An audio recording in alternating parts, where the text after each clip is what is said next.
Olá, seja muito bem-vindo. Que bom que você deu o clique no seu e-mail e chegou até aqui a nossa entrevista. Hoje eu tenho um prazer imenso nesse Café com Saúde, porque o meu entrevistado e o seu entrevistado de hoje é um médico que as pessoas sempre nos escrevem pedindo para que a gente ouça a opinião, ou citando alguma referência, ou dizendo alguma coisa que viram num livro, na internet, em algum estudo que encontraram por aí, né? Então, essa pessoa que está aqui hoje é um pedido seu. É com maior orgulho que eu estou com o Dr. Lair Ribeiro, a maior autoridade em saúde natural que eu conheço e o que os nossos leitores da Jolivie, os nossos amigos da Jolivie, sempre citam como referencial e os médicos que a gente conversa também citam. E, doutor, aproveitando que o senhor está aqui, eu queria justamente que a gente começasse esse nosso bate-papo de hoje, o senhor dizendo como é que foi o seu encontro com a saúde natural. Porque, por mais não lógico que isso pareça, não é natural falar em medicina que utiliza a saúde natural, né? Como é que foi a sua história? A história foi mais ou menos assim. Eu trabalhava no Peter Ben Brigham Hospital, em Boston, Massachusetts, que é um hospital de Harvard, e eu vim passar férias no Brasil, sou de Juiz de Fora, e eu encontrei um sujeito e ele falou assim para mim, dá para você ver meu cunhado? Eu falei, eu estou de férias. Ah, mas meu cunhado está com uns problemas, não sei o quê, blá, blá. Você podia vê-lo. Aí ele me convenceu de eu ver o cunhado dele. Aí o que aconteceu? Eu pedi um consultório emprestado a um amigo meu, marquei o horário e o cunhado veio. O cunhado falou, eu moro numa cidade chamada Piquiri, acho que tem 12 mil habitantes. Lá só tem um médico, tá? De lá. Os outros vão lá. E minha doença é essa, eu olhei, examinei, fiz tudo e tal, fiz o receituário.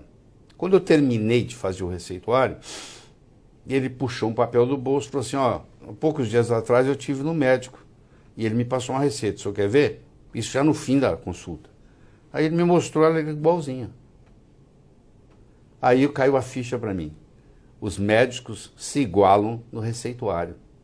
Eu estou no hospital mais sofisticado do mundo, que é o Peter Ben Brigham Hospital, e esse médico é um médico de Piquiri, que não deve ter especialidade nenhuma, e nós estamos usando exatamente os mesmos remédios. Estranho. Aquilo me incomodou profundamente, sabe?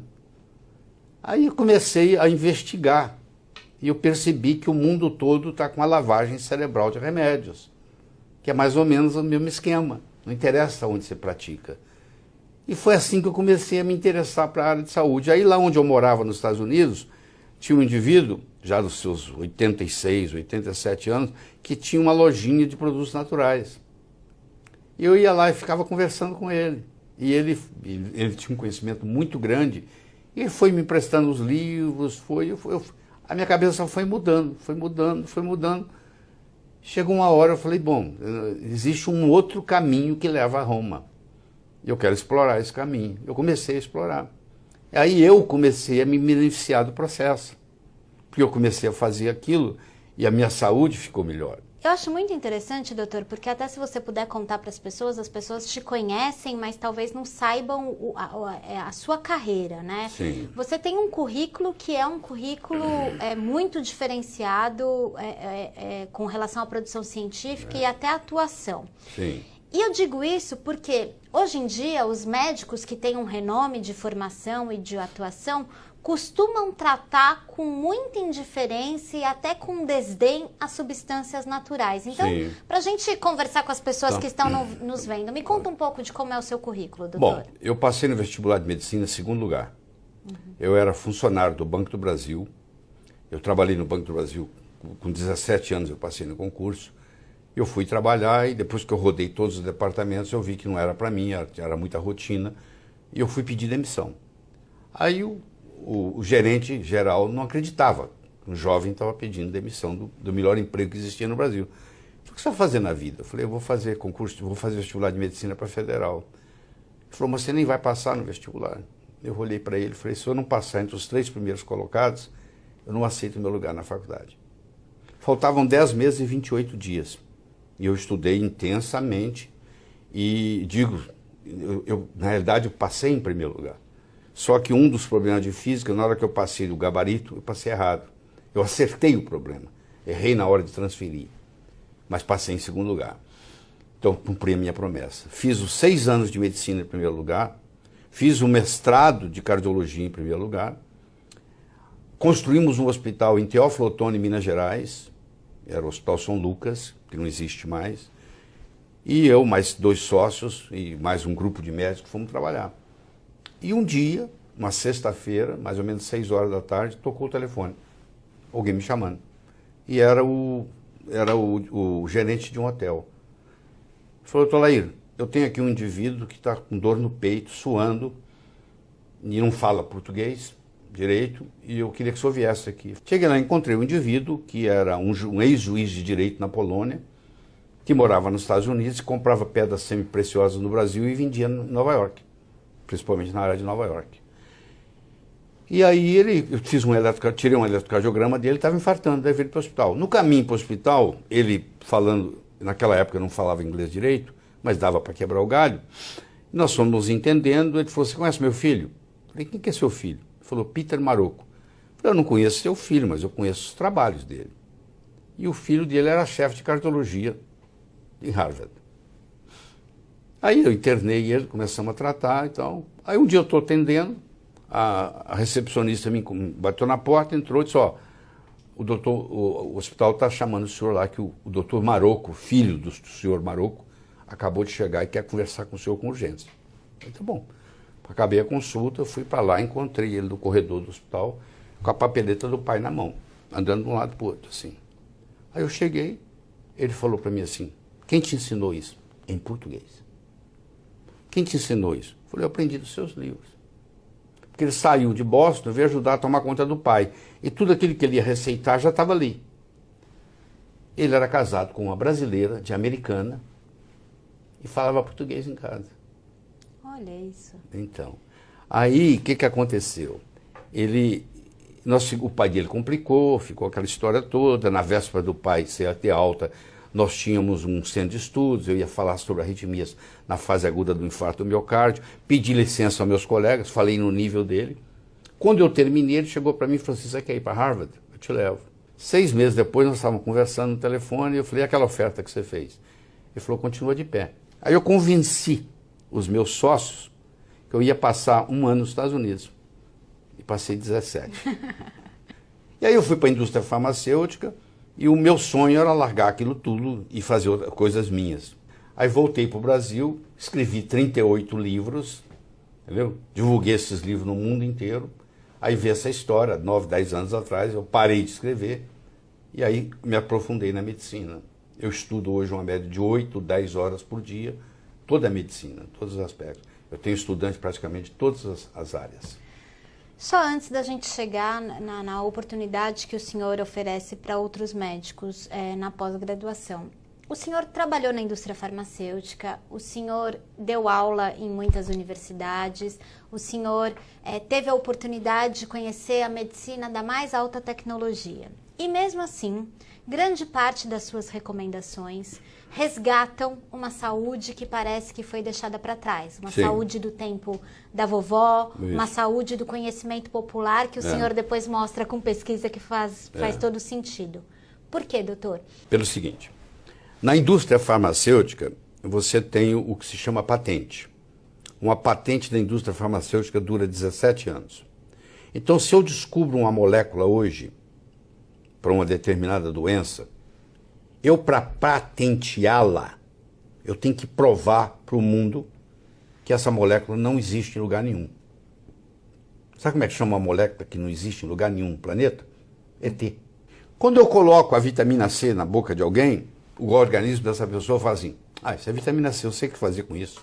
Quando eu coloco um ET, o organismo dessa paciente, ou do paciente, fala assim: mas o que eu faço com isso? Eu não conheço essa molécula. Sabe o que eu vou fazer? Eu vou eliminá-la. Aí cria uma série de efeitos colaterais, que vai ser tratado com a outra droga, que vai criar uma série de efeitos colaterais, que vai ser tratado com outra droga.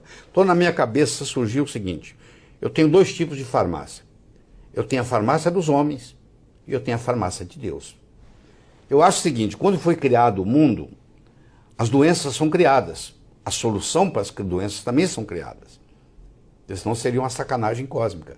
isso acontecer. Então, se existe uma doença, existe um modo de tratá-la. E não é necessariamente com ET. Então eu comecei a perceber que os ETs causam efeitos colaterais. E hoje existe uma coisa chamada polifarmácia. Você pega um indivíduo de 65 anos de idade, ele está tomando um remédio para pressão, uma para diabetes, outro uma para reumatismo, um para o glaucoma do olho. Ele toma inúmeros remédios. E não existe organismo que aguente aquilo. E quando eu comecei nessa abordagem natural, eu era um cardiologista famoso, bem conhecido, mas eu era criticado, porque eu falava muito de nutrição e eu não era nutrólogo. Então eu fui para a Abrança, a Associação Brasileira de Nutrologia, virei nutrólogo, fiz a prova, fiz o teste, tudo certinho. O CRM permite você ter duas especialidades. Eu sou cardiologista e nutrólogo.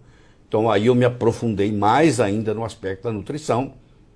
E hoje eu tenho o gabarito de poder ter curso de pós-graduação, aprovado pelo MEC, tudo certo, onde eu ensino a trabalhar com essa parte nutricional também, que foi esquecida. O senhor ensina os médicos hoje? Ensino os médicos hoje. Hoje a sua pós-graduação, os médicos, porque na universidade mesmo... Não, na universidade não existe isso. Agora, doutor, também quando a gente começa a falar da saúde natural, né, vem sempre um discurso que é um discurso muito importante, mas que ainda não ganhou corpo, falando sobre a questão da influência do marketing e da influência econômica que a indústria farmacêutica tem, obviamente por ser uma indústria, em ganhar dinheiro, em tratar a doença e mais do que isso, fazer com que o foco seja o remédio e não a prevenção. A palavra remédio já diz remedia. Remédio não cura nada, remédio remedia. Você vai tomar a vida inteira cronicamente.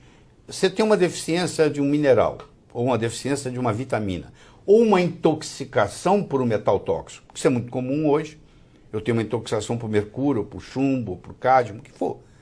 Bom, se eu não tirar aquela intoxicação de lá, e se eu tenho uma deficiência de um mineral, e esse remédio não está me dando suprindo essa deficiência, eu vou continuar com a doença. Se ele fosse inócuo do ponto de vista de efeito colateral, tudo bem.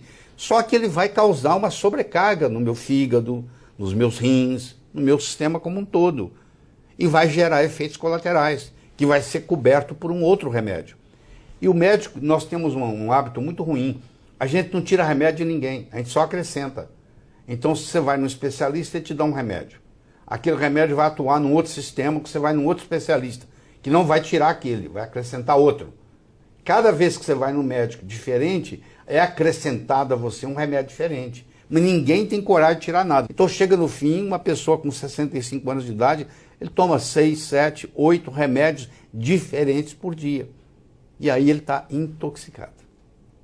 Se identificou? Provavelmente você que está nos assistindo é uma dessas pessoas que precisa tomar uma série de remédios. Eu já tive a oportunidade de conversar com o senhor outras vezes e até de ouvir algumas das suas aulas, e o senhor não tem pudor em falar em cura. Sim, eu falo em cura porque é o seguinte, se você tem uma intoxicação e está doente, e eu faço uma desintoxicação desse produto que está te intoxicando, bom, você cura. Entendeu? E essa intoxicação crônica pode ser um problema no dente, por exemplo. Você tem um canal maltratado, que está infeccionado. Aquilo é uma fonte de infecção 24 horas por dia. Você desenvolveu uma enxaqueca por causa desse canal maltratado. E aí, enquanto você não tratar aquilo ali, não vai resolver. Tudo mais vai ser remediar. No momento que você extrai aquele dente, tira aquela infecção, no dia seguinte a dor de cabeça não aparece mais. Então o que você fez? Você curou a dor de cabeça. As pessoas que nos escrevem, que estão nos acompanhando, elas sempre nos escrevem numa situação de múltiplos sintomas e doenças sem solução, né? Então, da enxaqueca à esclerose múltipla, são pessoas que já passaram por diversos especialistas que não encontraram a solução para os seus problemas. Os médicos que chegam até a sua pós-graduação, são médicos normalmente interessados em apresentar essa solução para os pacientes? São médicos que vêm da medicina alopática clássica, tá? Como eu venho também. Mas que estão cansados de ver a falta de resultado. Eles têm o paciente crônico e continua crônico, continua voltando no hospital, eles não veem melhora, só veem deterioração, e eles querem, eu não tenho mais orgulho de ser médico. Então, quando eles vêm fazer o curso e eu mostro para eles essa, entre aspas, farmácia de Deus, e trabalho científico não falta, porque o médico tem um jargão muito defensivo. O médico, quando não sabe uma coisa, ele vira assim para o paciente. Ah, isso aí não é científico. Isso é um jargão, que é uma pena, porque o médico, o cliente hoje, o paciente, na hora ele mostra que não é verdade. Ele entra no Google acadêmico, digita lá e mostra, doutor, é aqui. E esses 11 mil artigos aqui? Eu escutei um médico dando uma entrevista, falando, foi perguntado para o médico, para o cardiologista, existe alguma correlação entre deficiência de vitamina D3 e doença cardiovascular? Ele falou, não tem nada científico. Eu entrei no Google acadêmico, tinha 11 mil artigos. Meu Deus. Você entendeu? Na hora. Pronto. É uma afirmação, mas gostaria da sua avaliação também. O conhecimento está muito contaminado pela indústria farmacêutica Totalmente contaminado. Inclusive, a ciência está contaminada pela economia e pela política. Você, quando lê um artigo científico hoje, se ele for patrocinado pela indústria farmacêutica, você tem que criar uma série de dúvidas. E como o médico não é especialista em estatística, ele é muito enganado com os resultados, né? Então você imagina o seguinte, eu tenho 1000 pacientes que receberam remédio, eu tenho 1000 pacientes que não receberam. No final de 5 anos, aqueles 1000 que receberam, morreu 1. No que não recebeu, morreram 2. Você vai dizer assim, reduziu 50%. Não, reduziu 1 em 1000. 1 em 1000. 0,1%. Eu tenho que tratar 1000 pacientes para salvar 1. Isso não é 50% de redução. Isso é um chamado risco relativo. E isso é permitido colocar na revista, por incrível que pareça. Então, se eu trato 1000 para salvar 1, eu te pergunto, e os 999 que eu não estou ajudando? Que estão pagando, que o governo está pagando, que tem efeito colateral, e etc. E aí, como é que fica? Mas o médico vai dizer para você, não, é 50% de redução. Esse risco relativo, é difícil de acreditar, é permitido ser colocado nas publicações. Então, nós todos, os médicos, estão sendo enganados com os efeitos terapêuticos dos remédios. Eles são altamente exagerados. Doutor, mas daí fazendo uma advogada do diabo, porque eu sei que a defesa é boa, eu não poderia dizer também que daí há uma manipulação para substâncias naturais, quando a gente fala em pesquisa, quando a gente vê as pesquisas contundentes sobre vitamina D, eu não poderia dizer que há uma manipulação? Não, porque não existe, geralmente não existe patrocinador, não existe é um professor de uma universidade que faz um estudo. Mas o que a indústria farmacêutica fez? Ela, com os órgãos de fiscalização, ela disse assim, ó, nós precisamos de 3.000 pacientes. Agora eu te pergunto, eu vou fazer um estudo sobre paraquedas. Eu vou pular sem paraquedas e você vai pular de paraquedas. Nós vamos ver qual que é melhor. Quantos casos nós precisamos fazer? Um só. Não é verdade? Eu preciso de 3.000 casos para mostrar? Não, se a coisa é boa, eu mostro num caso. Se uma pessoa tem intoxicação por chumbo, ela tem uma doença chamada saturnismo, que era muito comum em pintores, porque colocava o pincel na boca. E tá dor de cabeça, cefaleia, etc. e tal, contração muscular. Eu vou lá e faço um detox nessa pessoa de chumbo e ela sara, eu preciso de um caso. Por que eu preciso de 3.000 casos para mostrar? Como foi criada essa história de 3.000 casos, o que acontece? Só a indústria farmacêutica agora consegue aprovar as coisas. Porque tem verbo envolvido. Porque tem verbo envolvido.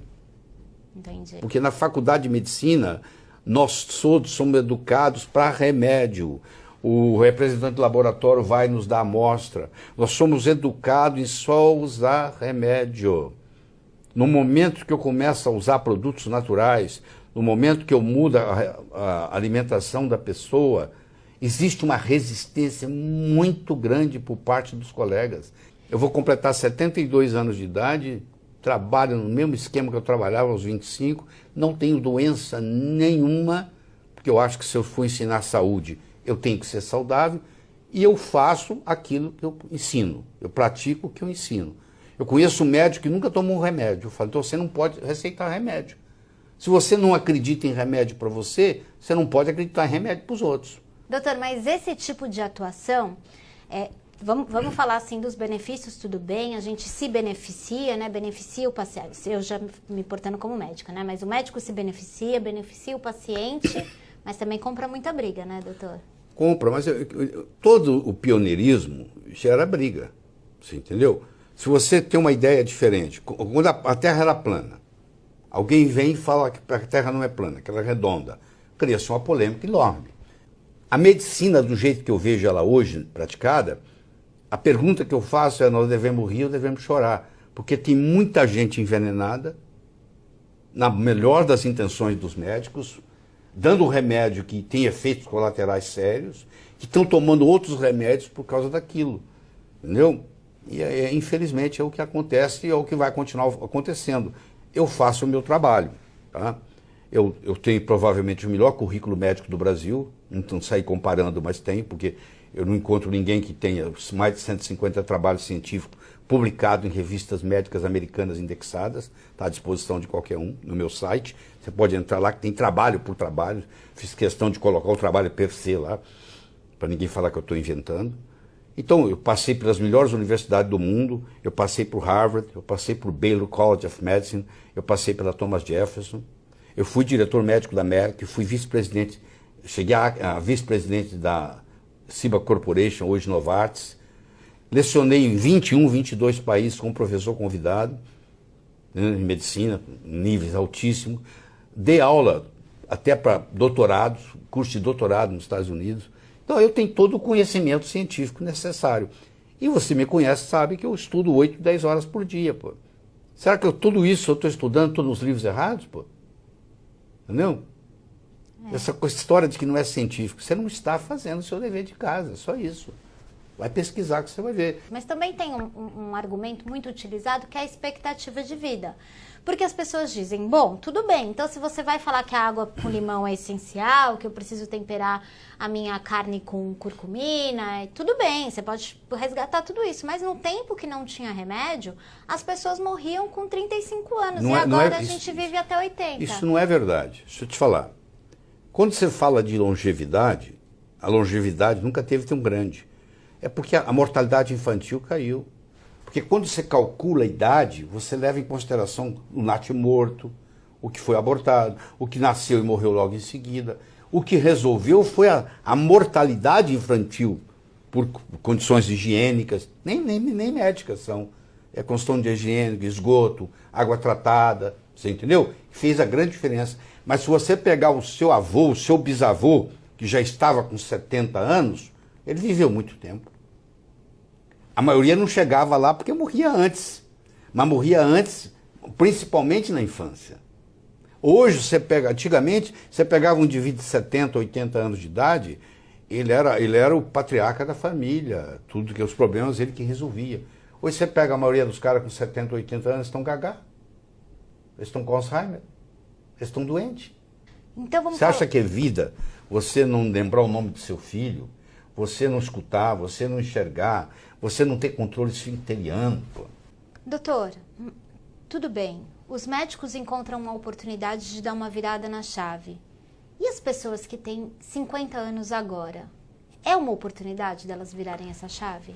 É, porque o que precisa para ter saúde é muito simples. Pô.